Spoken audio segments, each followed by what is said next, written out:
What's up, everybody? Welcome to another episode, the 59th episode of Tequila Tuesday, brought to you by Scotty's Little Sales Club and Sendoso, our official sending partner.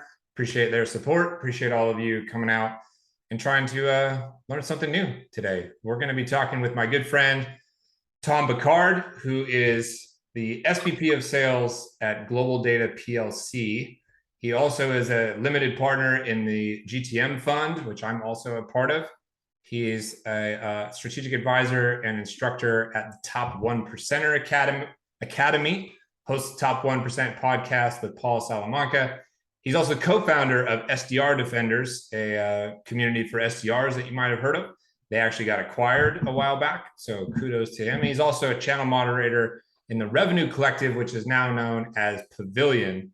He's got a lot of things going on. Tom, appreciate you spending some time with us, man, and take it away. Yeah, no, thanks, Scott. Appreciate that. I think you got it all, man. I think the one thing I would just add, I guess my LinkedIn is not completely accurate. So Top 1%er, I'm co-founder and COO of that, excuse me. Paul Salamanca, my partner, is the CEO. That's just our Sales Academy training program. So we'll highlight that stuff later on for you guys. But I appreciate the invite from Scott. I appreciate being here. I will let me share my slides and we can hop right into it. I don't know if there's any other precursor you wanted to go through, Scott. Well, remind everybody the topic for tonight. It's selling better with data and competitive intelligence is how I have it here. So let me actually just setting you guys up on the proper monitor so you can see the nice graphics that I had put together on my slide deck here. So selling better with data and competitive intelligence sounds like a lot, probably is a lot to take in there. All right, so can you guys see my screen here? What do we got? Yep. Cover slide, or you got my emails? Okay, good. The right screen. Tough enough logging in, so here we go. All right, I've never had my picture on the cover page, so I think I wanted you guys to know my affliction for vests. Yeah, vests. So I'm from, typical, there we go. So let's hop into it. Before I go into this, guys, so again, I really appreciate the opportunity to be here and speak with all of you. I think the fact that you guys are members of this, put yourself first in development, it's admirable. It's stuff that I love, and I love to get involved with that. So, hopefully I can, shed some light, maybe open some eyes to something, make you remember something that you had been doing that maybe you've, for some whatever reason, have stopped.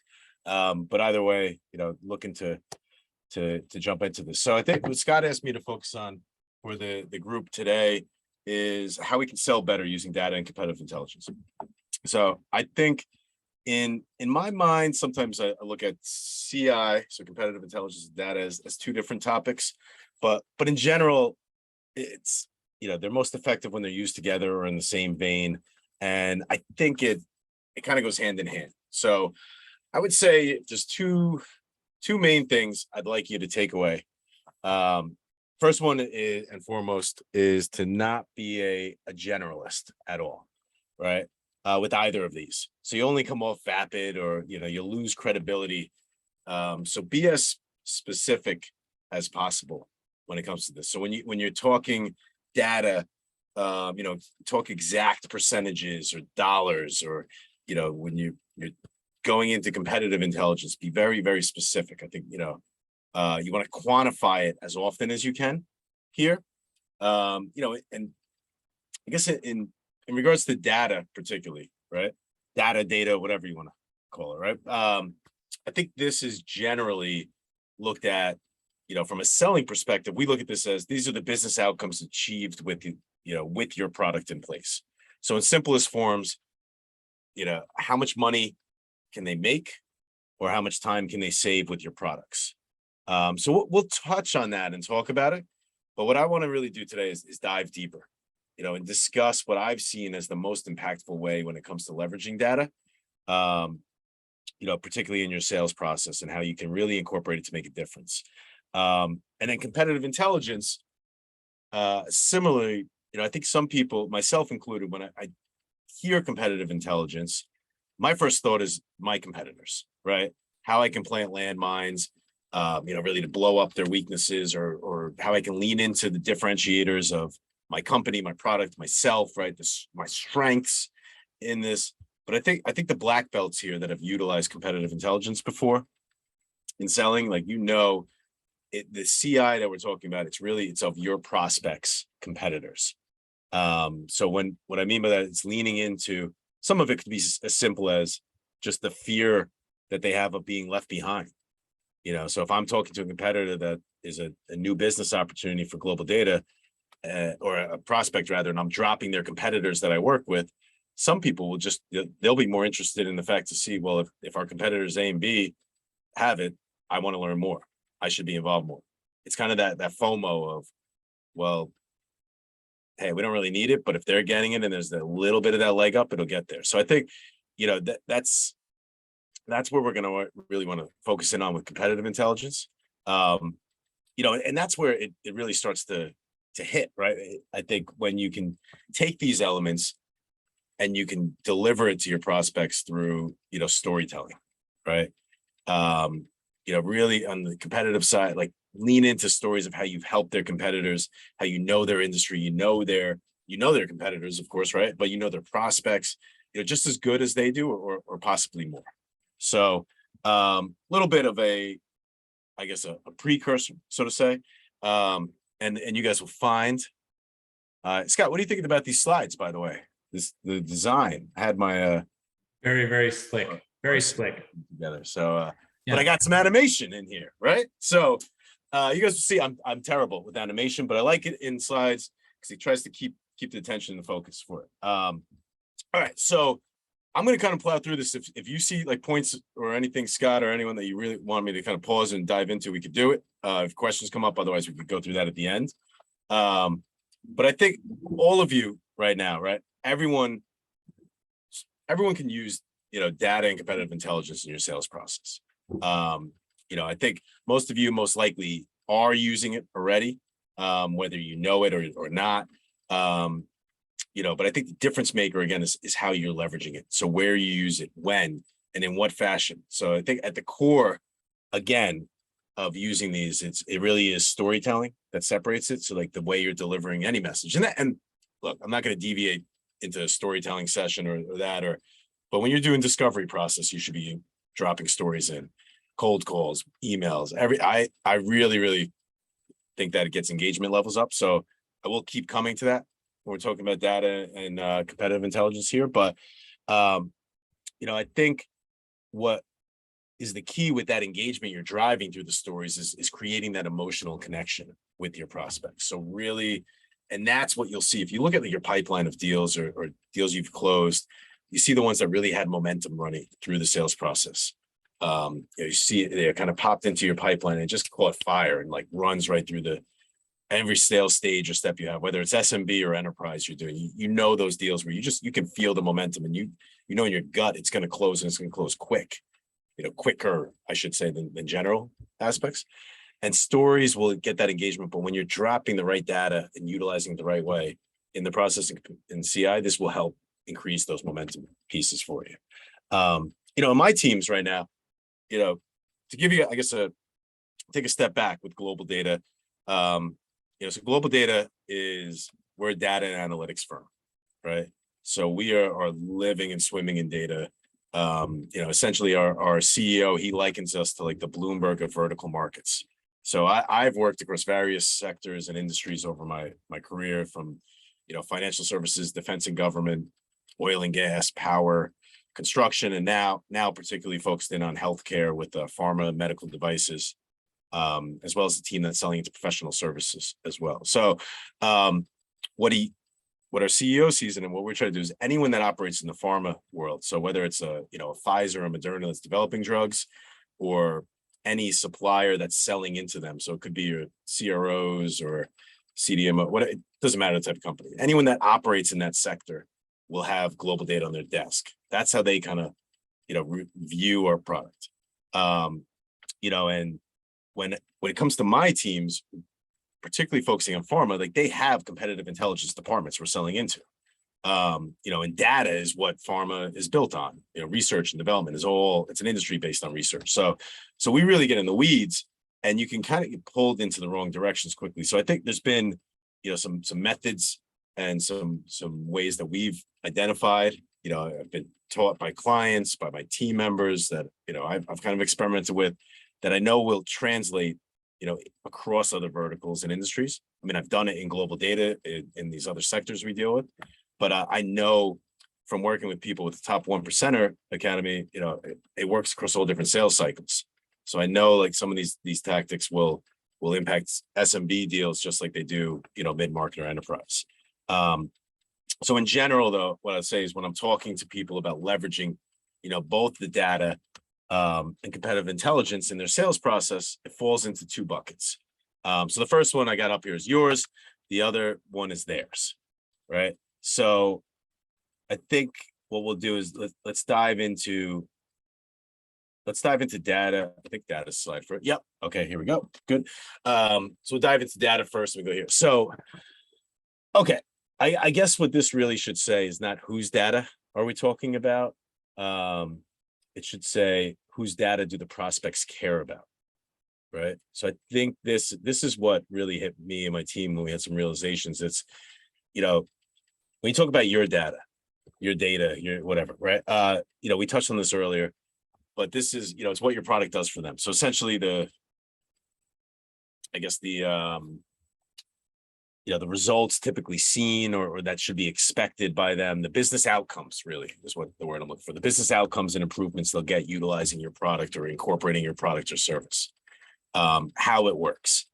And essentially I view, if you're using this kind of data in your sales process, it's almost like, it's as the feature results of your product. So you're hoping they're going to connect the dots, and you're risking coming off, I think, in some cases, overselling. Like this is the amazingness of our product, and it's not tied directly to them and their circumstances. So, and don't get me wrong, like, look, if you're strictly going in there and using, ROI calculators or whatever you want to use to highlight, hey, how your life is going to be this much better with our product, it's almost like when you're doing a discovery process and you identify a problem and you immediately start selling your solution. Like you will close more deals if you do this, right? It will have an impact. You'll be better off than the average, rep out there, the average bear, right? But just like when you do that in the discovery thing, it's, you're not going to be impacting your average contract values. If anything, you're going to be impacting them getting lowered because you're just kind of you're selling on the features of it. It's not going to increase your close ratios.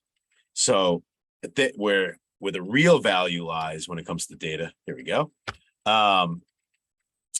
Big surprise here, I know, but it's what are their data points, right? Like what do they care about? Where do they live? Focus on that, right? Like it's any common sense of sales and that stuff. But I think a lot of people get so caught up in like, oh my God, if you buy my product, you're gonna, it's gonna save 8 hours a week for all of your reps, and that's gonna blah blah blah blah. And it's like, well, just slow down. What do they give a shit about? What is that 8 hours a week gonna do for them? So I think if you look at the difference here, when you look in the left to the right, so from the yours to theirs, in your data, you're telling them what they achieve. In their data, you're understanding why they want to achieve it, how they're going to do it along those lines, right? And I think also with that, it's like when you know what their data points are, they want to grow 10%, it might be, or whatever it is. Like, great, you want to grow 10% in the next year. Why? How are we going to get there?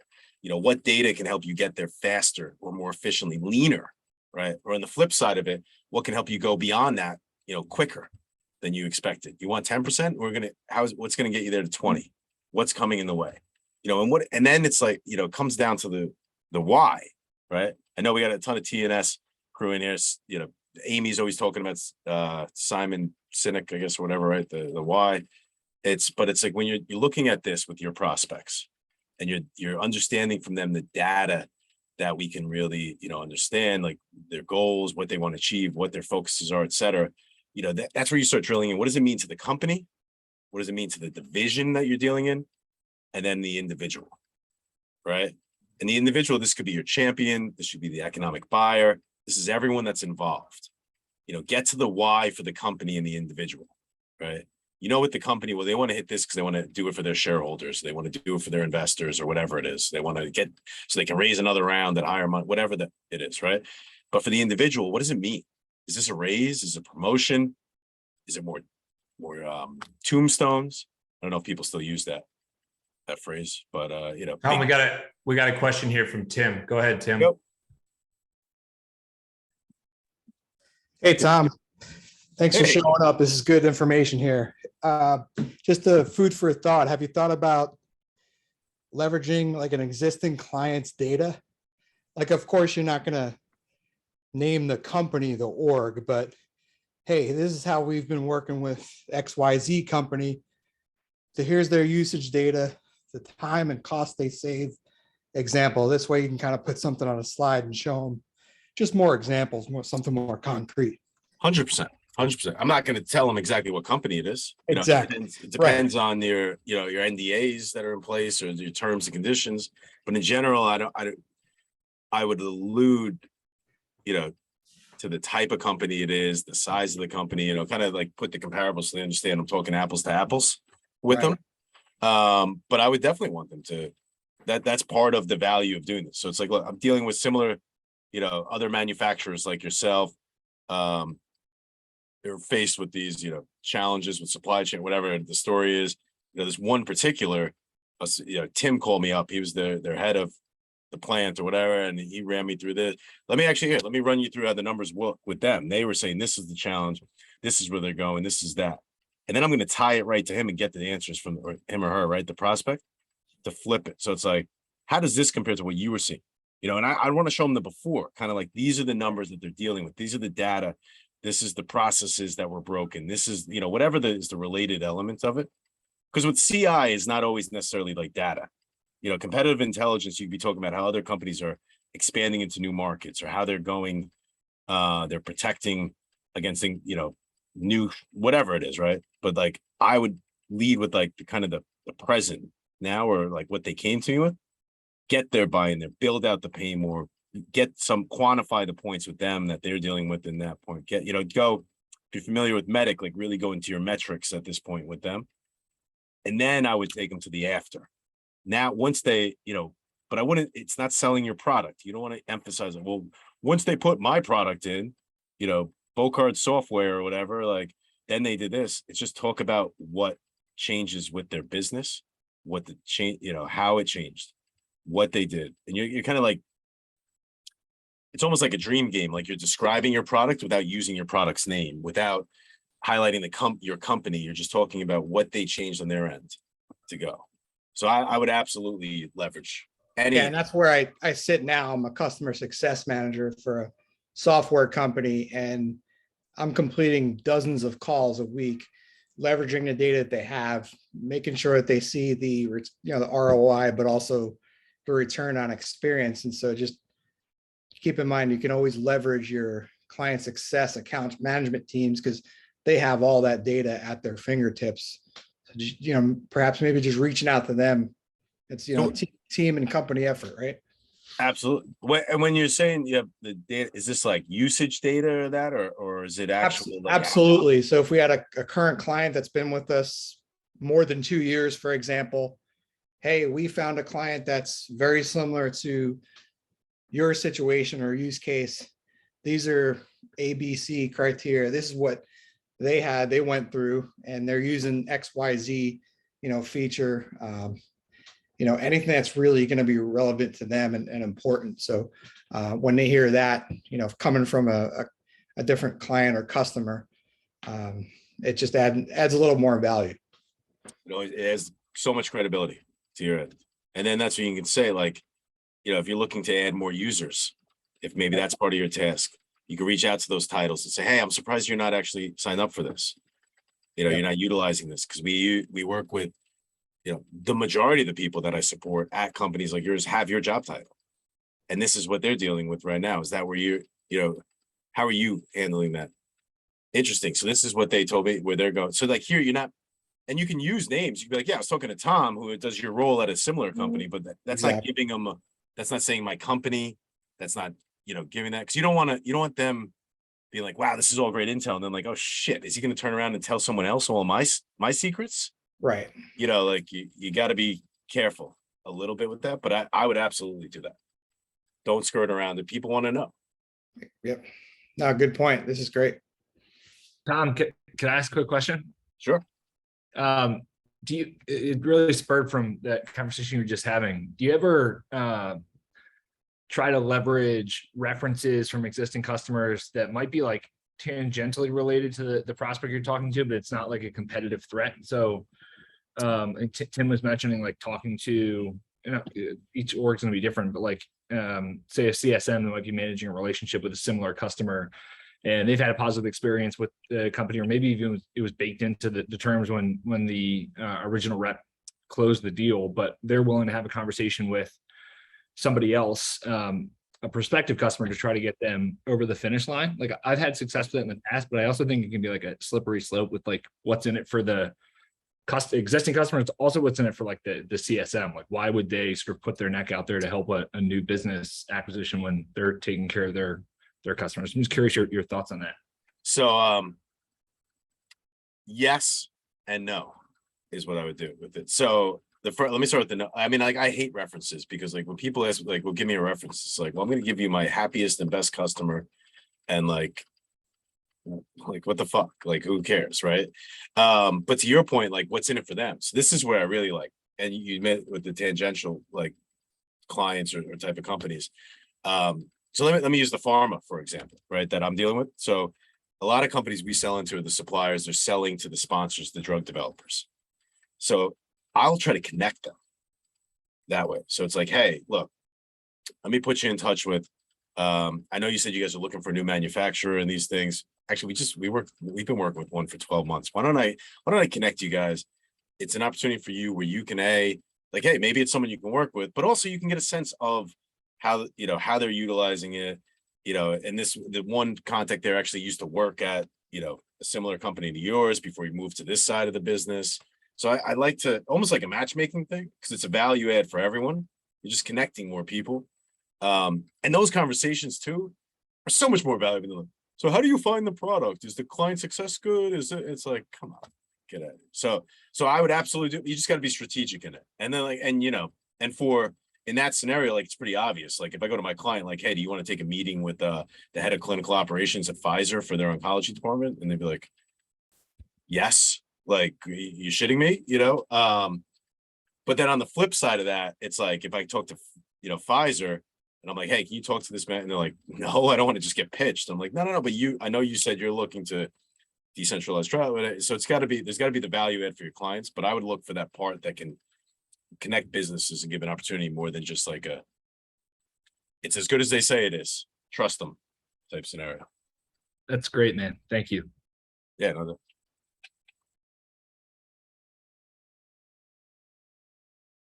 all right, back to the slides. Let's roll. So what were we saying? So, okay, so you guys get the point here. Focus on their data. What's different? And then once you kind of dig into this, you understand what they want to achieve. This is then when you know what it is, why they want to do it.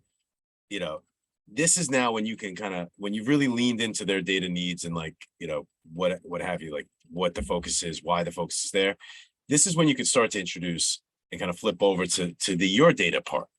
Now is when you can start introducing like, and I wouldn't do it into like an ROI calculator, but now you know what a new client means to them. You know how long it takes them to find new clients, and you know how much it costs them to do it. How many man hours they're spending a week doing a certain task. And you could start to say, well, hey, if we could take, if we give back 4 of those 8 hours a week that they're doing those tasks, what would that do? Like you can start pulling it out. So once you really dig into theirs, now is when you come back to that. And then this is where you're talking about how you will impact that. And this is where you can start, to Tim, to your point, you can start, incorporating stories to kind of pull out from them, like, and teach it. Like, hey, working with this company, competitor B, they did this, she did this and got this promotion raise or blah, blah, blah. Like you can really start kind of quantifying this stuff here.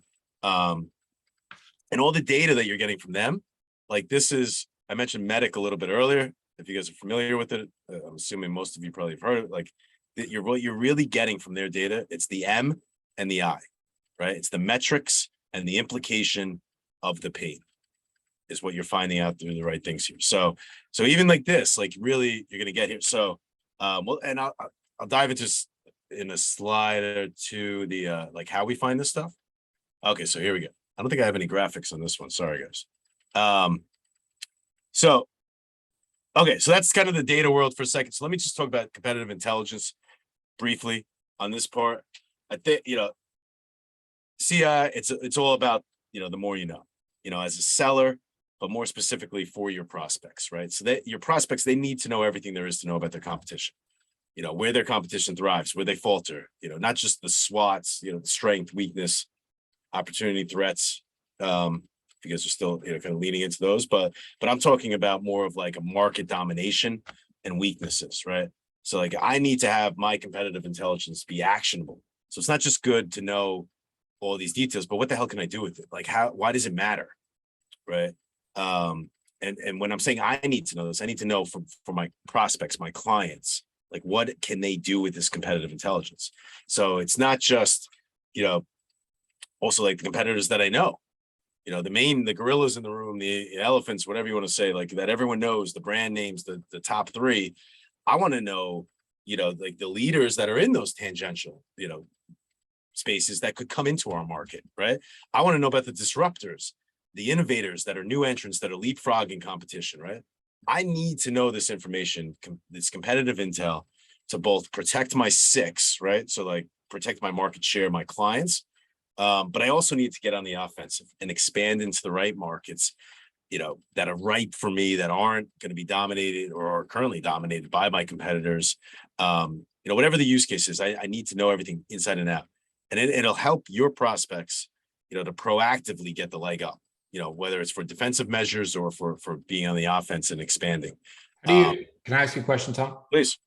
How do you protect against your salespeople sort of over-indexing on this? Because I hear you say they need to know everything. Like, well, I mean, the prospects need to know everything from a competitive intelligence standpoint. So like, okay.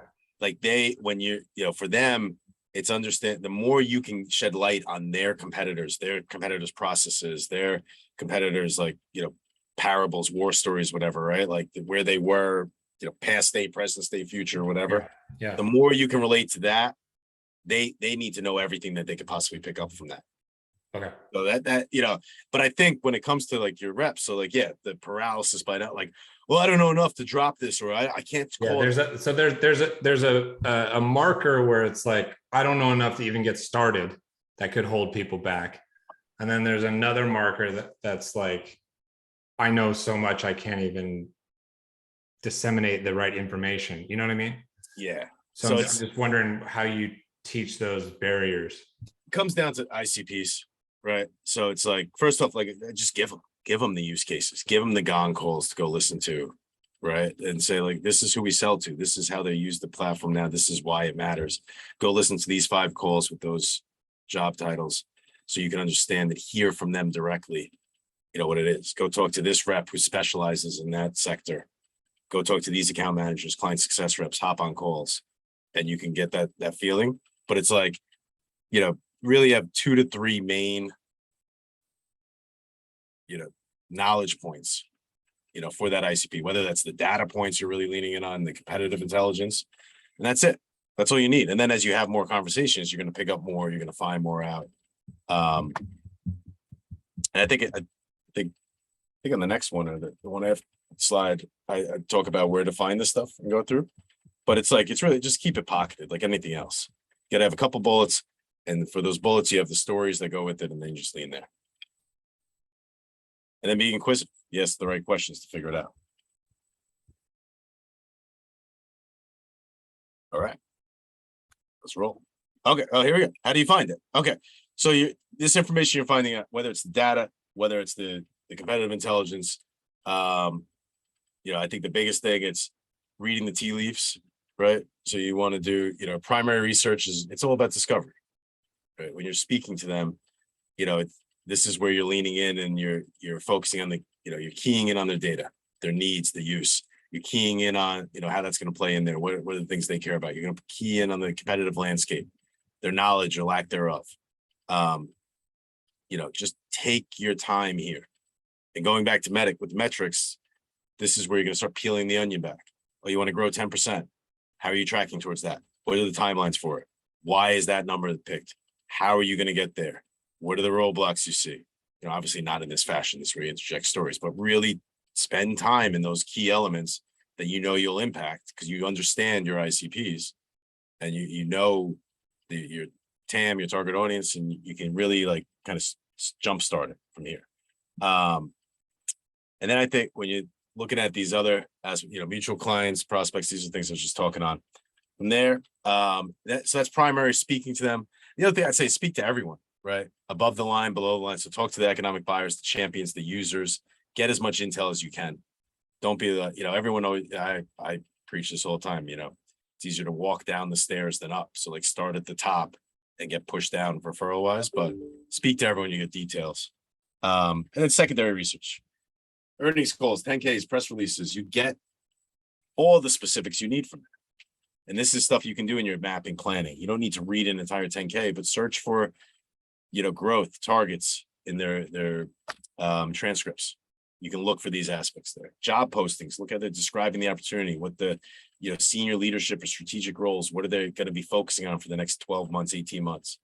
How do they describe their company at conferences, on LinkedIn, their profile, the company profile? You can get some insight into these pieces there. Can you talk about what some of those signals might mean and what to do with it? So let's talk about earnings calls, for example. So let's say we get on an earnings call, we listen to it, or we read the report that comes out, and then there's somebody who's seemingly doing really well and beating their numbers. What does that tell us? How they might be thinking and what they might be doing? And the opposite of that, what if somebody is not doing well? What does that tell us? And then, so what do we do with that information? We can learn it, but what do I do with it? Yeah, so let me start with the former. So if they're killing it, they're blowing it out the water, I want to know, is this the point where you're stepping on the neck of the competition? Are you taking advantage of the growth and success you had? Is that allowing you, and you'll see, they'll talk about future objectives in these calls. They'll talk about the plans, what they're going to do for this last half of the year, how they're going to finish up. Well, does that include expansion? Does that include doubling down where they are? How can you fit in and help them get even further beyond where they are, right? Opportunistically look there. If they're falling behind, they will probably cite some of the challenges and why they are lower. They're not just gonna be like, oh, we said we are going to be 10% growth by the first half of the year, but we came in at 5. We'll get them in the second half. They got to explain that. So otherwise the stock's going to take a dump and it's over, right? So that you'll have some extra info, but it's if they're falling behind, well, why are they falling behind? What's presenting those issues? What have they identified? What are the changes, the shifts they're going to make from there? What impact does that have for that individual that you're speaking to? Who owns that problem internally? So I'd look for there. It's, I think when everyone looks at, and obviously people buy more, I think, to relieve pain than to seek. Well, I don't know. Maybe that's not a true statement, but generally in sales, we focus so much on pain. I think there's just equal or greater opportunities when it's opportunistic for people. So if they are doing well in advance, it's raining. What are we going to do? And maybe it's just they want to keep it going. They want to protect against any upcomers and protect the market share. But it's you dig in and you go those routes. Is what I would do for sure. Okay. Jacqueline has a question. Can you take yourself off mute, Jacqueline? Yeah. So obviously you can go and scrub some places that are pretty obvious, like a 10K, but when you're going and looking at a prospect's LinkedIn, how do you not come off as creepy and kind of oh, I saw that you had a baby, so you must be looking for, extra money here or there. How do you balance that so that you don't get weird? Well, I think it's what so if I'm looking on LinkedIn or social media, do you sell B2C, Jacqueline? Where you'd be looking? You do? Well, I do. Let's see. Right now we're B2B. Okay. Yeah, I mean, I'm not someone that like, if I see on someone's LinkedIn, if they're from New York, maybe, or if they went to my college, I might reference those things. But I look more at like their activities that they're doing, depending on their role. But I'm looking at it for like, how do they describe what their job and objectives are? Okay. How do they, how do they describe their company?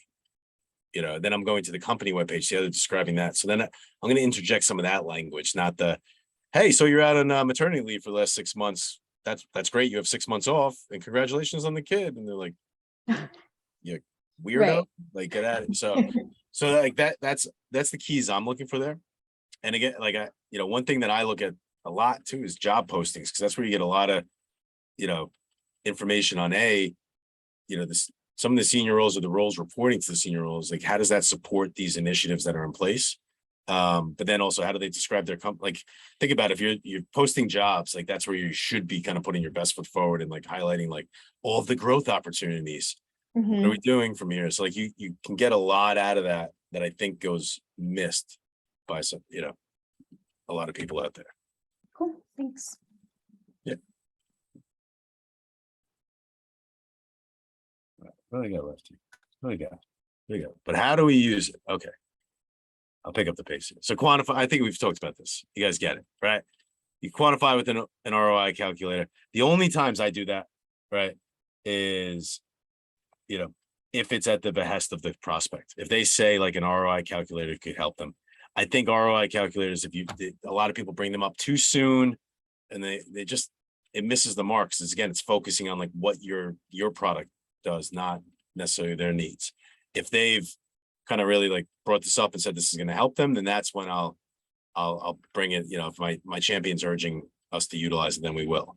But I'll do it with them together. I'm not just going to be like, oh yeah, I got a standard ROI calculator.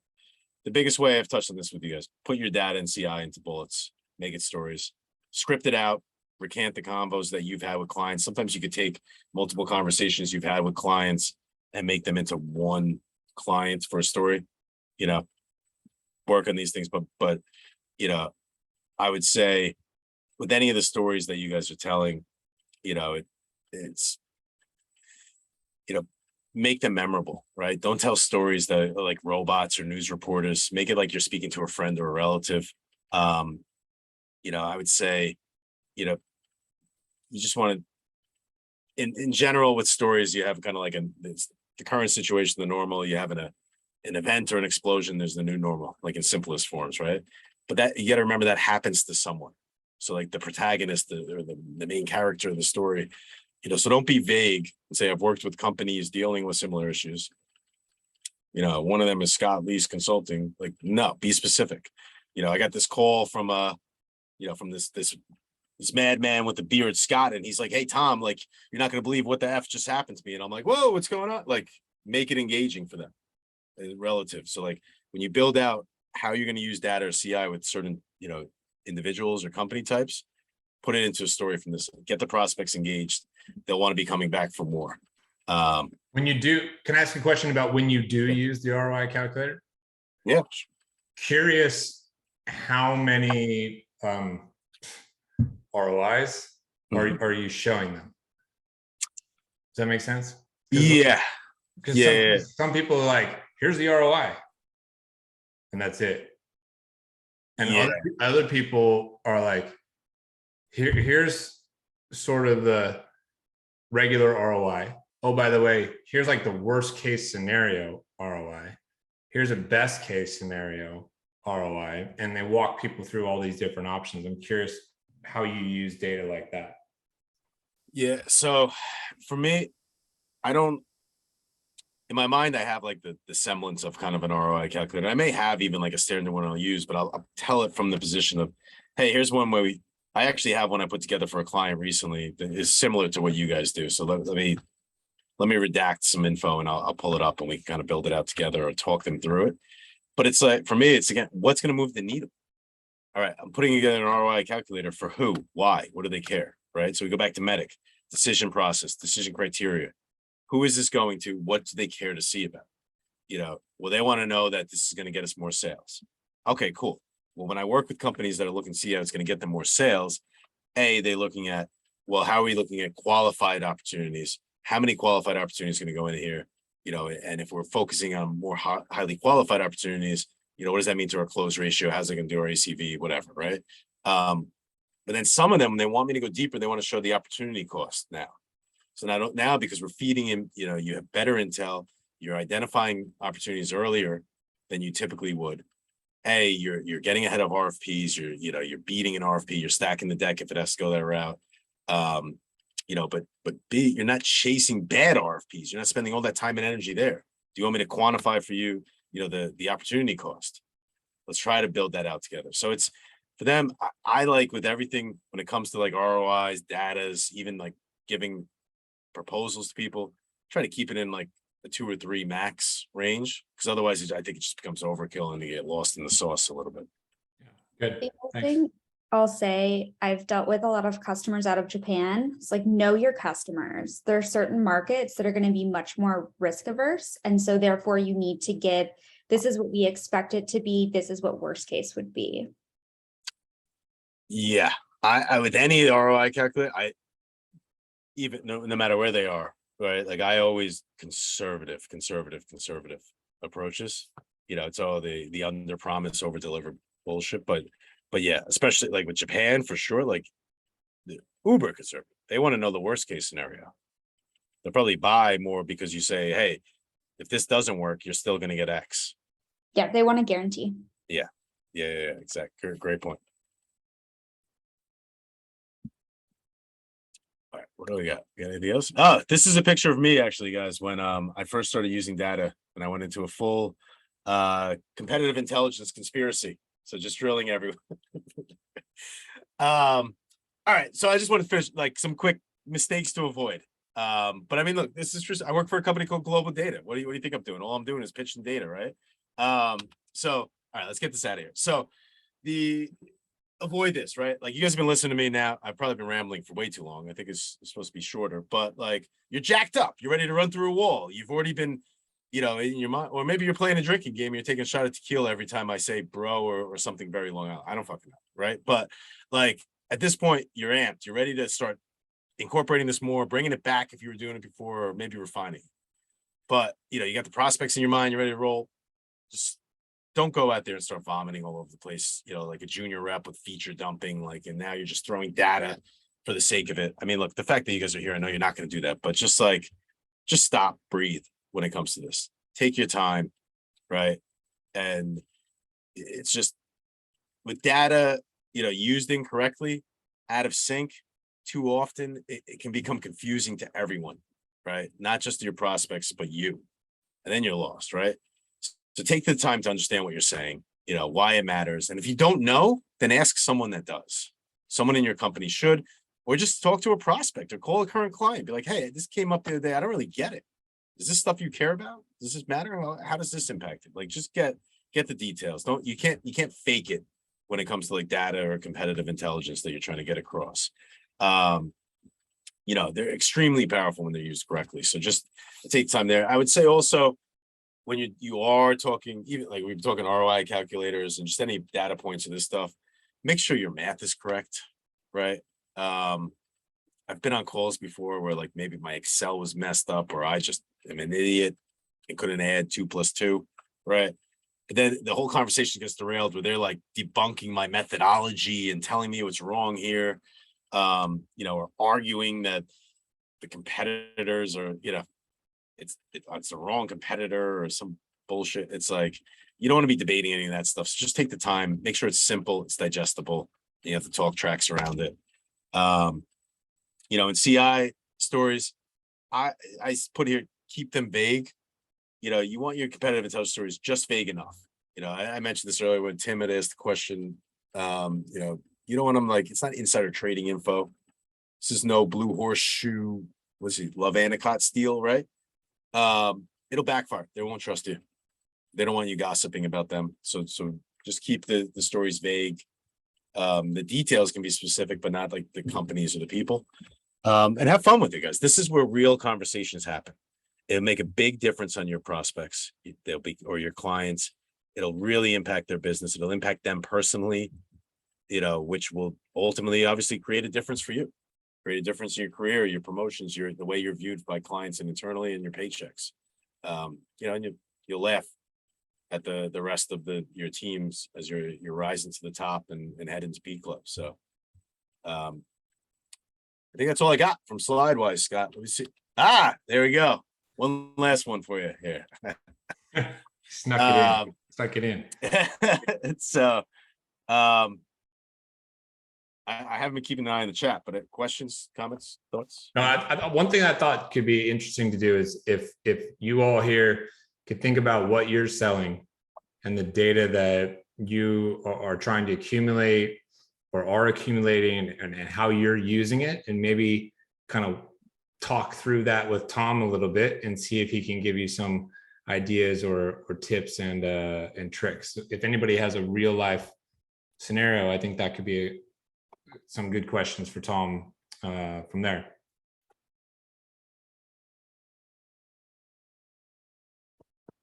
We got somebody's Go ahead, Jim.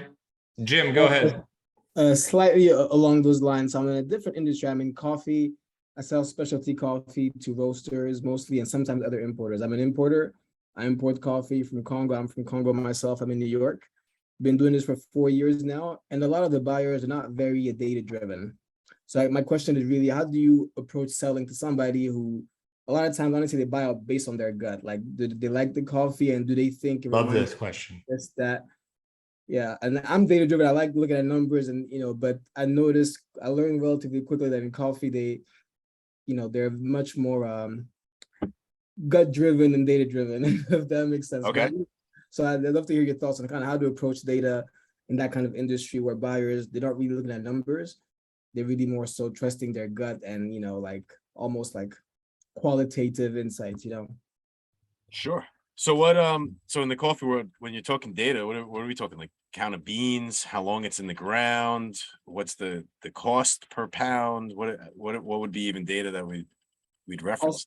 Cost per pound, volume, like the number of containers we have, a number of bags. Each bag is about 132 pounds. Cost per pound, volume, as well as the journey from the country of origin, Congo, to America, so they have an idea of how long it's in storage for. Yeah. And also how long it takes to sell. So usually they don't want to buy a coffee that's been in America for more than 6 months. They think it's old. So really showing that as not when it arrived and when it's how long they can expect it to last in their shelves. Okay. But so that's all things they care about. They ask you to qualify if they should be buying this here. So then where's the gut emotion come in? Is it more of like the personal connection? They like you, or the beans smell good, or they do the taste test? How does that?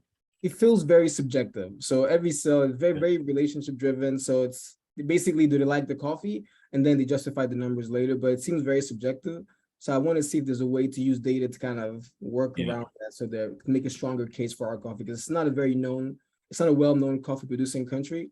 So a lot of education happening. So I'd love to know kind of how to use data to kind of circumvent that. Yeah. Yeah. So I think some of the data, and depending on what the data is, obviously, if it's good or not, is probably a sense of this. But to your point, it's like the way you can educate on, and you said it was from Congo, is where the coffee. Yeah.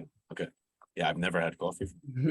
Check it out. But so it's like, but I don't know how long does it take to get to the US? How long is it generally here? To all your points, you're saying that they care about from data, you can tell the story around that, and you can leverage the emotions of other people where it's like, I get it, so you want them tasting it, get them going in their usual thing. You'd be like, yeah, I was actually just with this coffee shop, there's a small chain or this franchise, whatever, right? And Terry, he runs their he's their importer. He's their buyer or whatever. And Terry was like, man, this tastes good, but Congo?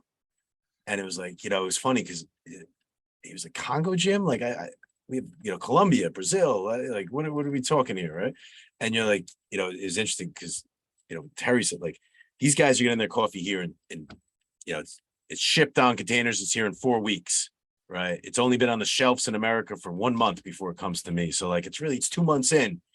And like Terry almost fell off his chair when we talked about how it gets here from the Congo in 3 days. And it's, it sits in our inventory for 2 days before we ship it directly to you.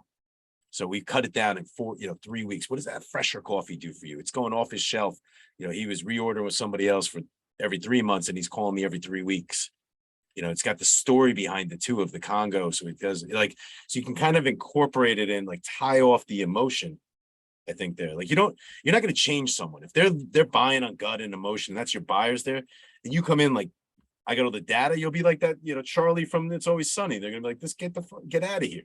Right. Like, so you gotta pick and choose the moments. And when you get them, that's when you can kind of like, the data can be the hammer that separates that, like, oh, I was intrigued. This sounds good, but it's like, hold on. Here's the facts that you love it. You love the story of us. You love the taste of it, the smell of it. It brings people into the store and they're going to buy it when it's here and they're going to have questions because no one sees coffee from the Congo. But here's the truth for you. You know, it's getting here. It's fresher than anything else. And that's why it's going to sell.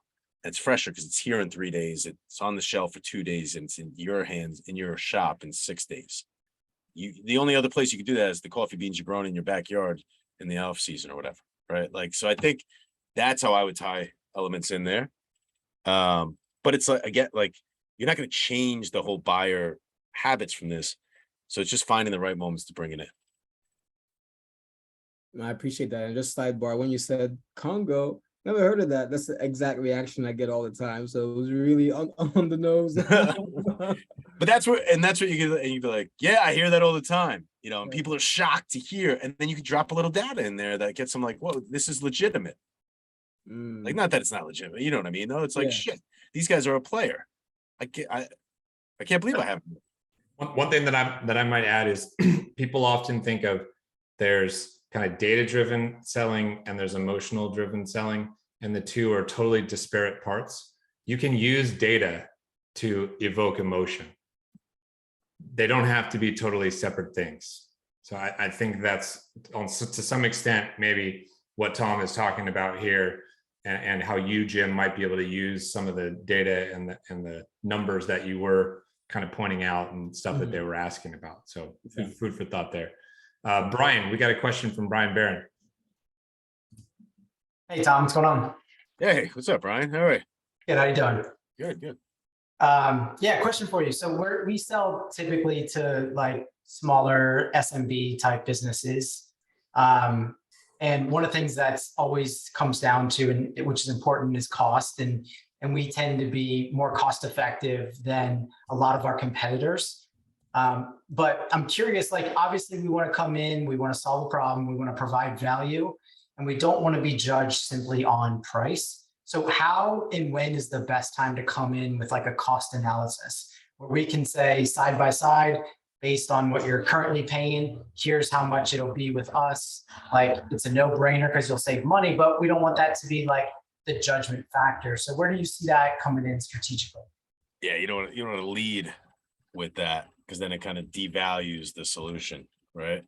So and you're in like a different conversation, and then it's just nickel and diming from it. So I think with that, I mean, and it can be elements in the beginning because they'll be like, I got someone else, I'm here, I'm happy. And you can be like, yeah, I hear that all the time. You know, I think what's interesting is, the conversation, they'll continue the conversation because they understand from a cost effectiveness perspective, we fit in well. But what really gets people moving is, A and B, whatever that data is, and not necessarily data, but whatever those points are, the use cases, the value that you're solving for them, the differentiators even. And then when you dig deeper from that point, that's when you can kind of then move to okay, so you got their buy-in on the value and the difference that you do versus the competitors. If it's strictly like for like, you want to give them confidence you're not losing anything. Like, it's like, here. And then you can be like, what people find really amazing though is like the fact that we do offer all this and it is more cost effective. What if we could do it? You could get real cheesy. Like, and then what if I could save you 20% by doing this too? But like, I think we always try to do, it's adding value, so SMB in my experience has been anywhere from like, 1 or 2 call close to like a 2-3 week sales cycle sometimes in that area. So it just depends on where you're going to fit in that pendulum. But I think for me, it's like, I always want to build value before I start talking about the price, whether it's, we're more expensive or cheaper. It's the same thing. Cause I think when you are, cheaper, more cost effective, I should say, excuse me. Right.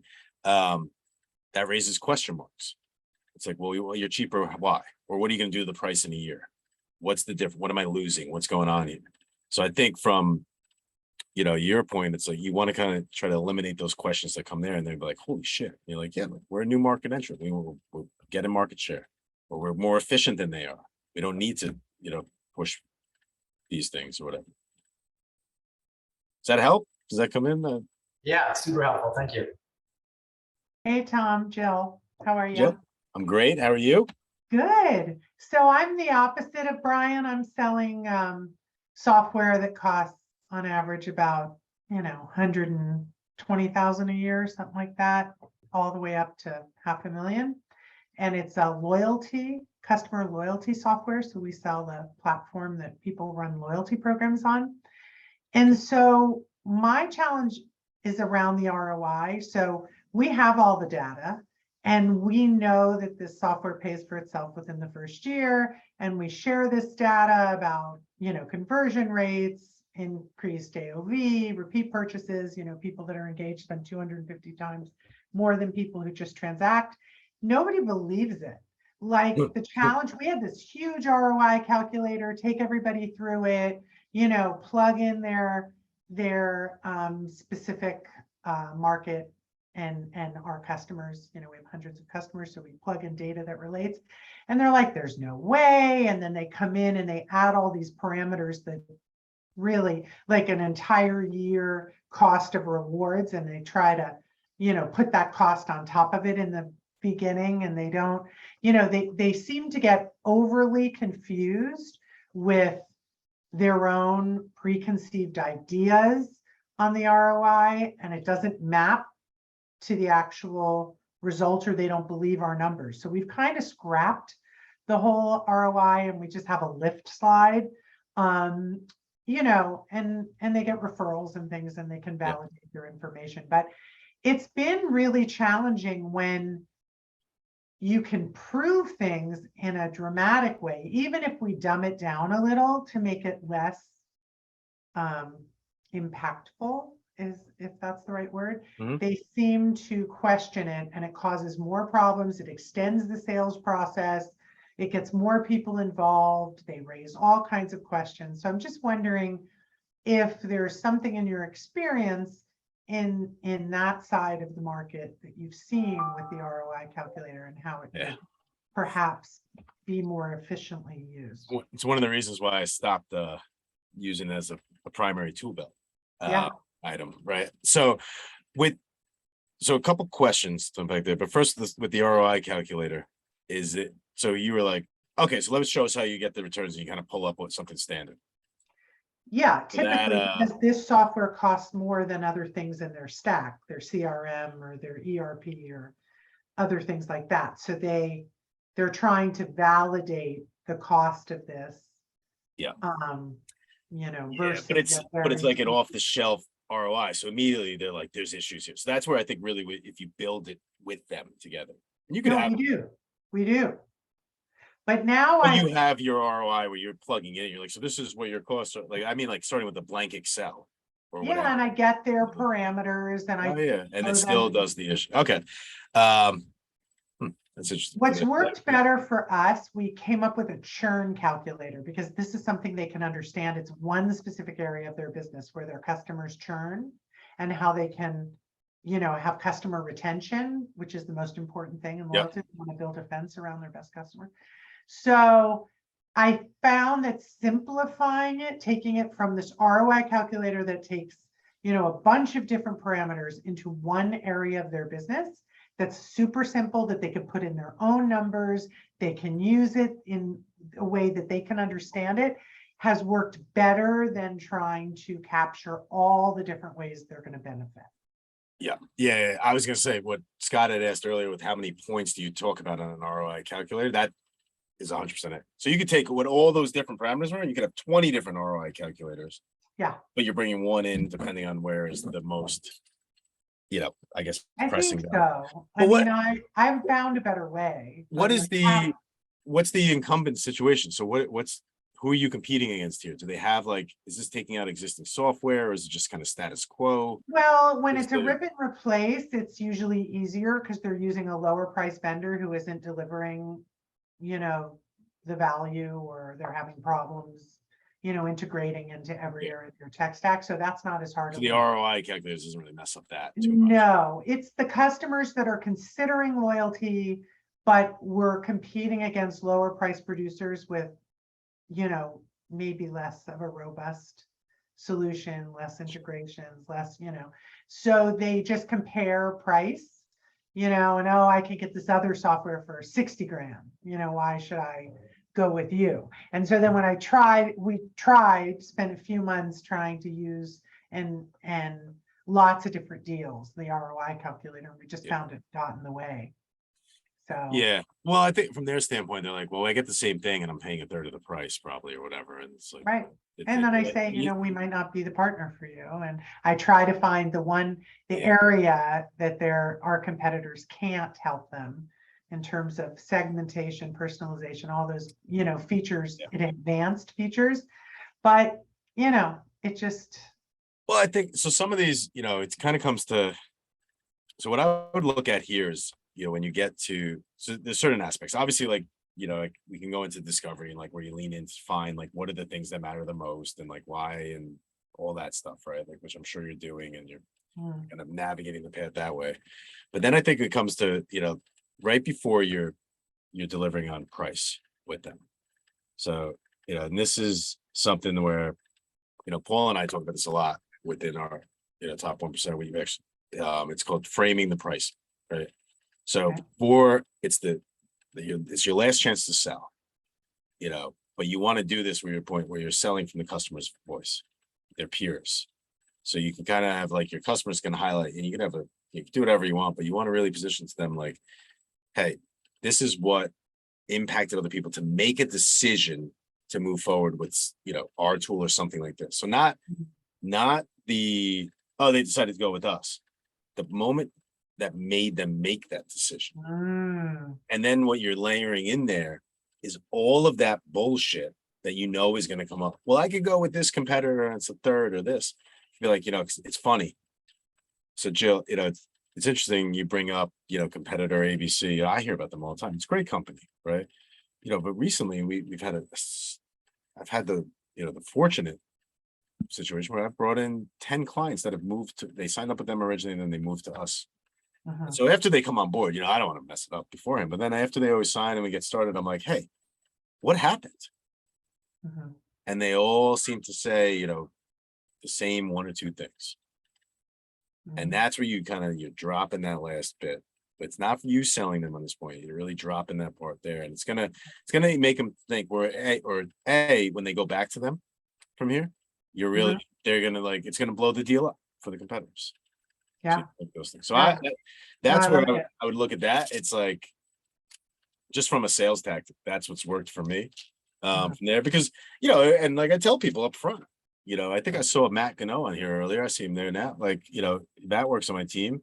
It's a highly competitive market that we deal in, especially in pharma, and we are not the cheapest company out there. We've actually readjusted our pricing, to reflect an oncoming recession and inflation that we've never seen before and weaker euros and pounds by raising our prices like threefold. So it's good for you. It's but it's like from my end, I know like and the reps will hate this and disagree with me. They want to be cheaper or the cheapest, but it's like, I like to hit a head.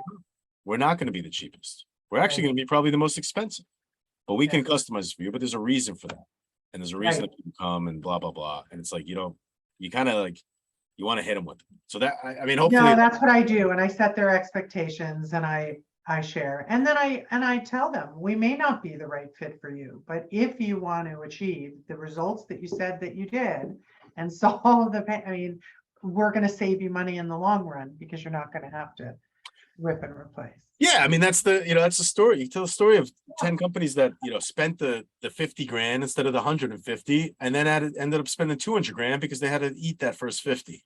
Exactly. And the time of the that they spend in development. That's That's even like it's impossible to quantify in some cases, right? Like they come after 6 months of realizing that what's 6 months worth of losing your loyalty program not starting.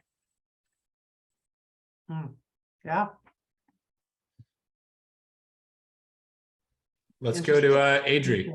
Go ahead, Adriana. Hi, I had a question. So the company I work for, we provide software solutions and our tool acts more as a preventative for fraud prevention. So think of it like when invoices are being sent to their customers, our tool allows their customers to verify that it actually came from them. So our value is really more as, hey, we're preventing you from potentially sending out money that won't be able to retrieve back.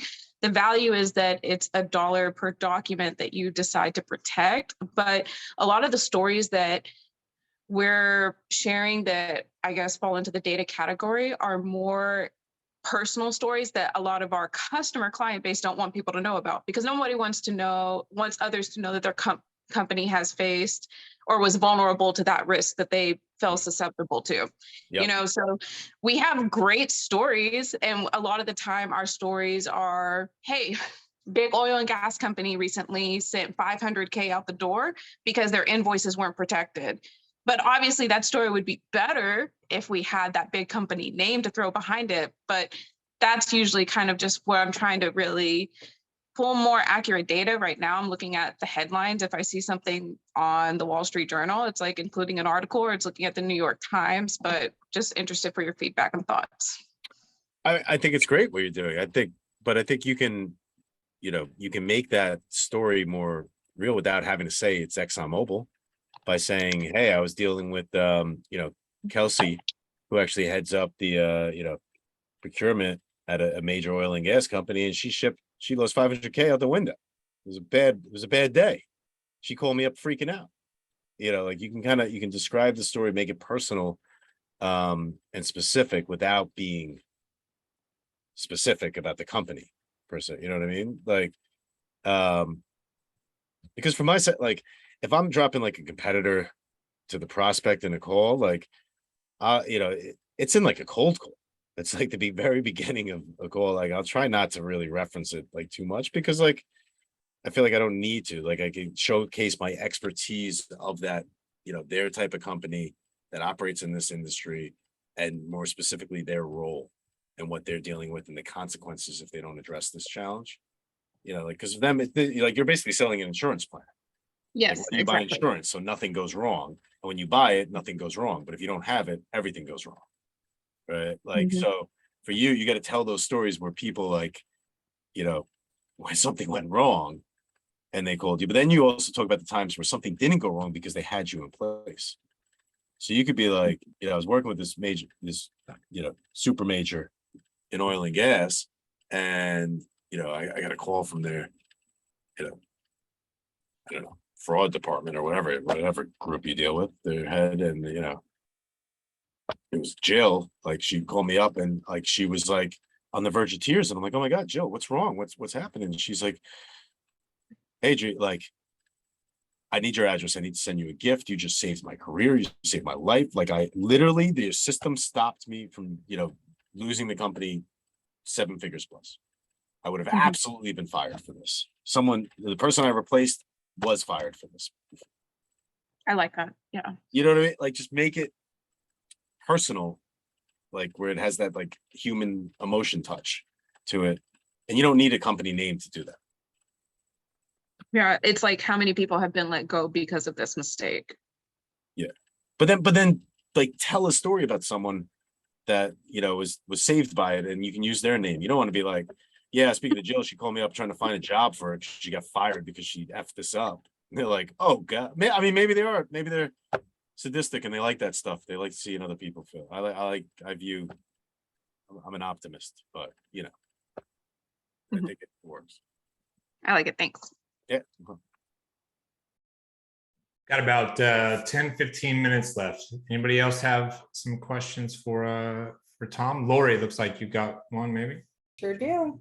Yeah. Hey, Thibaut, do you have any tips on how to use data to combat status quo? I have a lot of people in the sales process who are on board, but the end user is not very resistant to that change. So who's on board?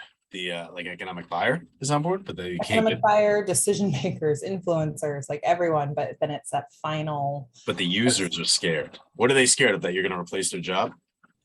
No, they just don't want to change. Systems change. Are you still working in like crypto? What are you selling? No.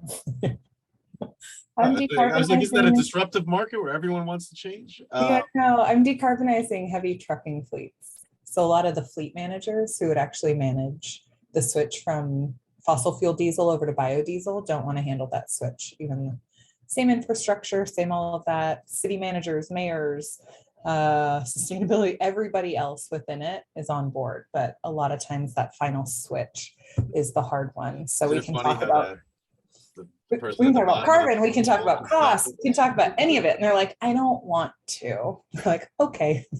Because they think it's going to be a tremendous amount of work for them. Potentially, they just don't want to change. And, the carbon goals are for 2035 and they're retiring in 2030. So let's pass that buck off to the next one. Exactly. Yeah. Yeah. So status quo is the ultimate competitor. Sure is. So I think, vertical, yeah. So we were just talking about oil and gas. Before I worked in pharma, it was always oil and gas, right? Like, and these are, it's old timers, it's Rolodexes, it's cigars, the Houstonian and whiskey.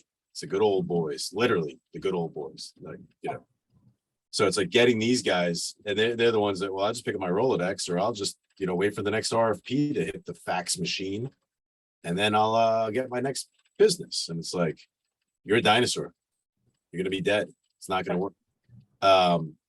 What helped me there was, going back to what I was saying earlier, it's like understanding their why. Like, what do these guys want to do? So these people are coming close to retirement. What do they care about? How do they want, like, is there a legacy they want to build for themselves at the company? A lot of them don't. They don't give a shit. They're just there to punch the hours and that stuff. But it's like, well, maybe this will make it a little exciting for you, or leaning on that. But like, I think you got to find something with them at a personal level that can, like, they can get beyond it. Or it's like, you give them the assurances, like, look, maybe, you know what, actually, as I'm saying this all out loud, what I'm thinking is, let's leverage storytelling in here of what happened at the other municipals or the fleet managers that didn't listen to the mayors of the government and go with whatever you're selling them to make it easier, and how difficult was their life without it in the other fashion, in the other. Sorry, I gotta play bartender a second here. You noticed that was the Casamigos, Scott, and not the Clase Azul, right? I did see the switch. I did. It's because it's not for me. No, anyway. But like, so what happens if they don't? They're gonna move forward with this. Like, oh, they got to deal with it after me. They're gonna start working on this before 2030. It's not a 5-year process. It's gonna start. And if you don't get on board with this, you're going to be fucked. Your life is going to be hell. Your 3 o'clock finishes are going to be 6 o'clock. You're going to retire early, and you're going to miss out on your, that hump for your pension to get, that much more. Like, I think that's where you got to go in with those people, especially if that's the case. It's like, well, I'm going to retire. It's someone else's problem. It's like, no, Lori, it's your problem. Because this is a 10-year process to migrate to this to get to where we need to go. So it's going to start by 2025, whether you like it or not, kicking and screaming and doing this, but you're only doing yourself a disservice, because the other solutions out there, or you have to do it manually, which means you have to check every fucking truck, everything that's going on there, and your life is going to be hell. You're not going to be playing with your grandkids. You're not going to be, in your garden on the beach playing golf or whatever you care about doing. You're going to be out there checking every fucking rake. You know what I mean? Like, so I think it's kind of going into those, like, that person from there and just being like, here's reality. Like, you guys are going to do this. I've heard too many horror stories. I don't want you to do that. You're a lovely person. You're very nice, guy, gal, whatever, right? Like, this is what your life is going to be like. Paint that dystopian future of, like, not going with your service. And you get plenty of people that are still going to be like, nah, fuck you, I'm not doing it. But you get more. I like to try to hit people in the be a leader, be an early adopter, leave a legacy. You're about to leave in 2030, or you're about to leave in 2025. It's going this direction with or without you. So you have the opportunity to be the one who moved the city or moved the state or moved everything in the right direction, and that's a legacy that you leave behind, right? And you're a thought leader now in the area or in the industry or whatever. You're thought as progressive, that kind of thing. And you know, I've spent a lot of time in old legacy kind of industries like this, and a lot of the people who are trying to use their like incoming retirement as an excuse not to do anything, they flip when you start getting them thinking about like what they're leaving behind and the impact that they can make, and that they're no longer thought of as this old codger who's on their way out, but they're like progressive and turning, you know, the industry around or whatever. So one thought. Thank you. Yeah.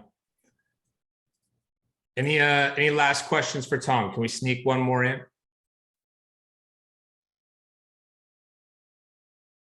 What we got? What we got? Come on, Nathaniel. I don't recognize this background, Nathaniel. Where are you? I'm up in the mountains at our house in Truckee. Nice, Truckee, California. How about that? I've got a little friend here with me. Hey. Oh, No, this has been good, Tom. Thank you. Thank you for the info. I don't have any questions top of mind, but I appreciate it. all right. I took a shot at calling on somebody. You want to talk about sleepless nights? I can help you through that. Wrap it up for us, Tom. Put a little fancy wrapper on this. Get us out of here. Leave us with some parting thoughts. Yeah, I think look, the selling with data, it can get overcomplicated like anything else can. So always keep it simple on these things. You know, I think the biggest point I would say is just be inquisitive in these things. Like everything. You want to grow 10%. Why is it? What is that going to help you guys do? I know from a company perspective, what does it do for you individually? Wrap stories around it, find the value in there. And just test, trial and error, try different aspects of it. But if you start leveraging these, it'll start breaking up the monotony of, you know, all your competitors are pitching, is probably doing features and, you know, maybe features and benefits. If they're good, they're doing benefits. Otherwise, it's just features and it's jumping to the price. So the more time you can spend kind of differentiating yourself with your sales process, sounding as a subject matter expert, keeping that even business stature because you're adding value to them. And that's going down these paths of having conversations around data and leveraging it to make better decisions, you know, in their business, focused on them and not your product, and competitive intelligence, showcasing that expertise and credibility. The conversations change, and so do the deals. So I'd say just, you know, enjoy it, have fun with it. You know, I know most of you guys, you know how to get in touch with me. You know, Slack, LinkedIn, email me. It's All easy. right. We get that. Appreciate you spending some time with us, Tom. Thank you, everybody, for coming. We will see you next time. Pleasure, Scott. Appreciate it, man. See you.